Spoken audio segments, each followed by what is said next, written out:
Rail मंत्री सुरेश प्रभु, और ये दृश्य वही के हैं, रेल भवन से चले थे और यहाँ पहुँच गए हैं। कोई मीडिया की भीड़ में बोल रहे हैं आइए मनोज सिन्हा जी, रेल राज्य मंत्री उनके साथ, अब वो भी साथ में आए तो वो ये पीछे हैं, उनको तो आने दीजिए। ये जिक्र कर रहे हैं चूंकि वो एक ही कार में बैठ के आए हैं, लेकिन वो दूसरे दरवाजे से निकले तो उनको आगे मीडिया की भीड़ इतनी जबरदस्त है एक एक तस्वीर लेने के लिए। ये देखिए मनोज सिन्हा जी, रेल राज्य मंत्री, और ये साथ में उनके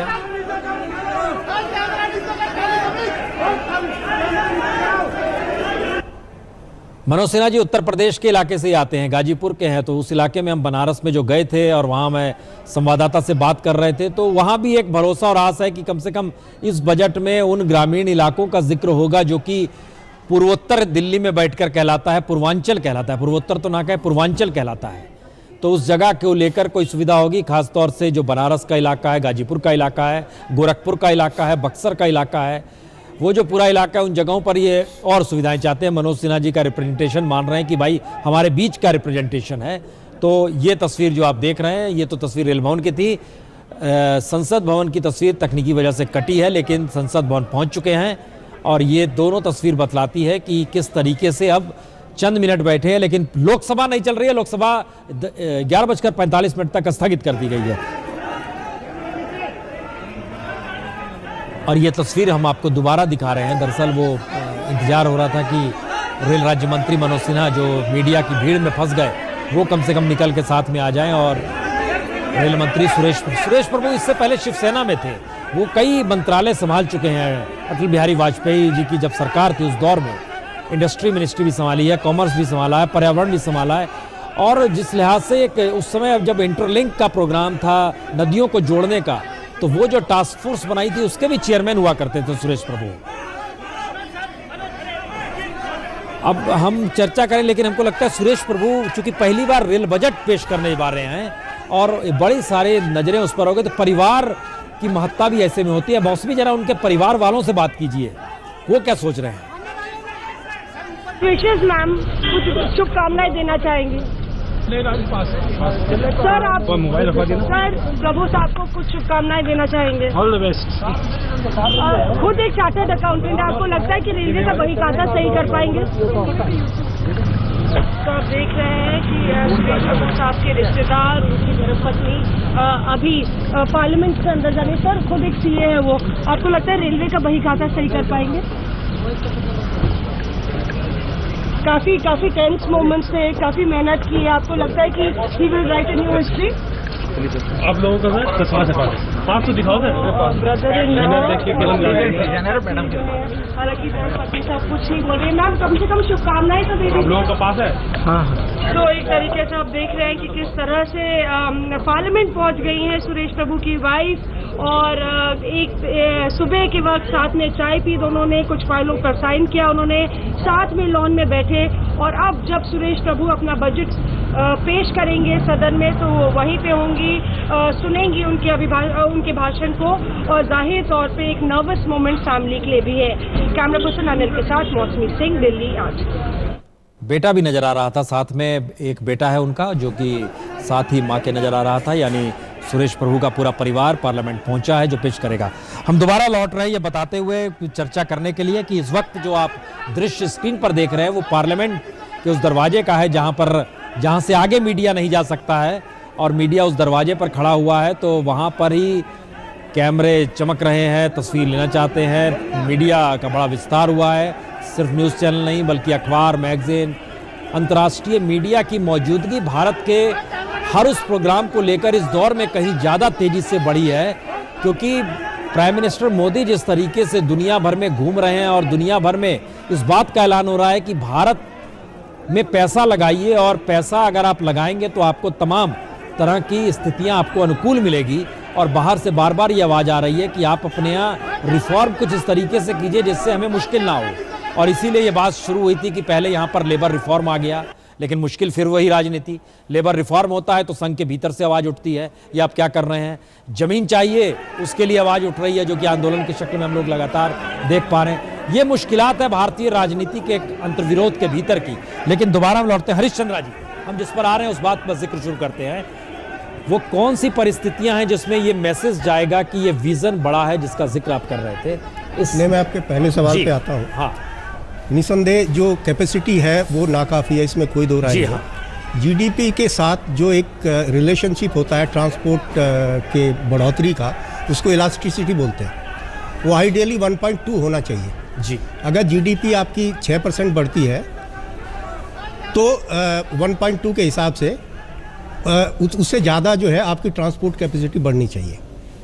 जितनी जीडीपी बढ़ रही है उस लिहाज से उसका 1.2 टाइम्स जो है हाँ। ट्रांसपोर्ट कैपेसिटी बढ़ना चाहिए। ओके, नहीं तो उस पर प्रेशर ज़्यादा हो जाता है। मतलब this is ideal situation 1.2 to 1.25, तब आपके जो है वो सिस्टम जो है उसको कैटर कर पाएगा पूरी तरह। नहीं तो चीज़ें कोलैप्स होगी, है नहीं तो चीज़ कोलैप्स कर जाएगी। करेगी। इंडियन रेलवेज की जो कैपेसिटी है ट्रांसपोर्ट की वो 0.7 के इंडेक्स से बढ़ी है, 1.2 की बजाय 0.7 के इंडेक्स से बढ़ी है। तो ये इतना बड़ा गैप है जो रेल इंफ्रास्ट्रक्चर की कैपेसिटी का, जो ट्रेडिशनली वो बढ़ता जा इसका रहा है। मतलब है बैलेंस नहीं है रेल और रोड, उस पे जो परिवहन व्यवस्था है और जो रेलवे है, रोड का भी इनएडिक्वेट है, ये भी बैलेंस नहीं रोड का भी इनएडिक्वेट है। क्योंकि मैं रेल के बारे में ज़्यादा जानता हूँ, इसलिए मैं आपको रेल का बता रहा हूँ। रेल का भी उस इंडेक्स से नहीं बढ़ रहा है, रोड का भी उस इंडेक्स से नहीं बढ़ रहा है, लेकिन उसका मुझे इंडेक्स एग्जैक्टली मालूम नहीं है। लेकिन रेल का 0.7 से बढ़ रहा है, जो 1.2 के उससे इंडेक्स से बढ़ना चाहिए। तो इतना बड़ा ये गैप आपका तकरीबन 40%। तो ये होगा कैसे पूरा? आपके पास क्या होना चाहिए? उसका जैसे मैंने कहा कि जितनी भी रिपोर्ट्स आई हैं, दो चीज़ें हैं। एक तो ट्रांसपोर्ट कमेटी बनी थी, एक 80s में बनी थी, उसके बाद राकेश मोहन कमेटी की रिपोर्ट बनी। सब ने ये कहा कि एक तो रेलवे की नेचर को समझने की ज़रूरत है।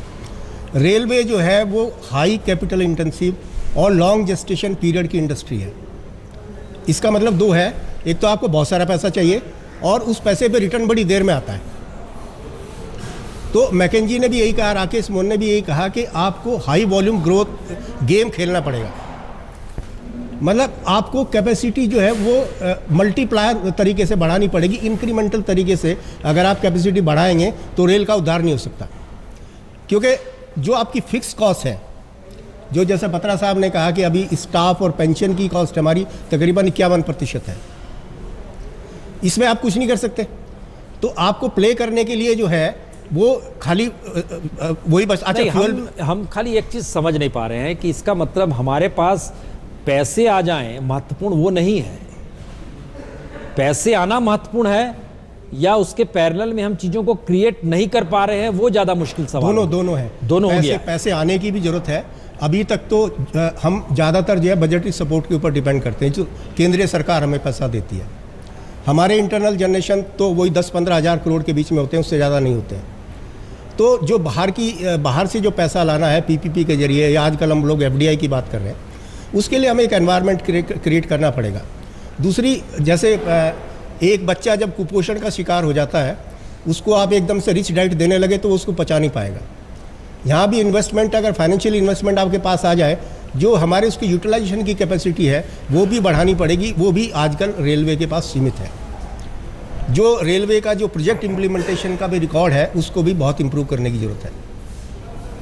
बत्रा साहब, अब दोबारा उस पर लौट रहे हैं। इन्होंने बढ़िया किया, जीडीपी का जिक्र कर दिया। हमारे जहन में ये आ रहा था, भारत को आज़ादी मिली तो खेती में जीडीपी जो थी तकरीबन 55% थी, और तकरीबन देश में 65% लोग खेती पर टिके हुए थे। आज हमारे यहाँ एग्रीकल्चर की जीडीपी 13.7% है, और अब भी 55% लोग टिके हुए हैं, जो कि जनसंख्या के लिहाज से ज़्यादा है।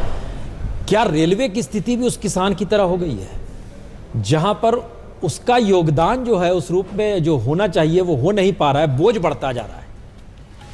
मैं थोड़ा सा पहले वाले सवाल के जवाब में आपके दर्शकों के लिए बता दूं कि हम एक ऐलान कर दें, दर्शकों को हिंदी में भी सुनाने वाले हम रेल बजट, क्योंकि सुरेश प्रभु इंग्लिश में भाषण देंगे, उसकी व्यवस्था हमने की है हिंदी में। जी आप बोले। तो 1950 के आसपास हम 3000 के करीब ट्रेन चलाते थे जी रोज। जी बिल्कुल। और आजकल हम 12000 ट्रेन चला रहे हैं। हाँ, सन 2000 तक तकरीबन पैसेंजर ट्रैफिक में रेलवे में 3 से 4% बढ़ोतरी होती थी साल दर साल। उसके बाद 5 से 6% होनी शुरू हो गई जी। और अब तकरीबन 7% के आसपास ऑन एन एवरेज चल रही है। बीच में 10% भी हुई थी ग्रोथ। तो संसाधन बढ़ रहे हैं, ट्रेन बढ़ रही है, और आपने देखा होगा साल दर साल रेल मंत्री तकरीबन 50 से 75 के आसपास नई ट्रेन चलाने की घोषणा करते हैं। ठीक है। और ये मैं आश्वासन दिलाना चाहूँगा रेलवे की तरफ से, हालांकि मैं रिटायर्ड हूँ, ये जितनी घोषणाएं होती हैं 99.9% वो इम्प्लीमेंट होती हैं। इंप्लीमेंट होती है। बिल्कुल। जो रेलवे बॉगी बनने का जिक्र था वो अभी भी अटका हुआ है, प्लांट अभी भी अटका हुआ है। नई ट्रेन की जो अच्छा, रेलवे नई के ट्रेन कंट्रोल में है, नई ट्रेन इंप्लीमेंट हो जाती है। बिल्कुल इम्प्लीमेंट होती है। ओके। ट्रैक्स ये कमिटमेंट होता है हाँ। पार्लियामेंट को, और ये उनको पूरा किया जाता है। 31 मार्च तक वो सब पूरा हो जाएगा।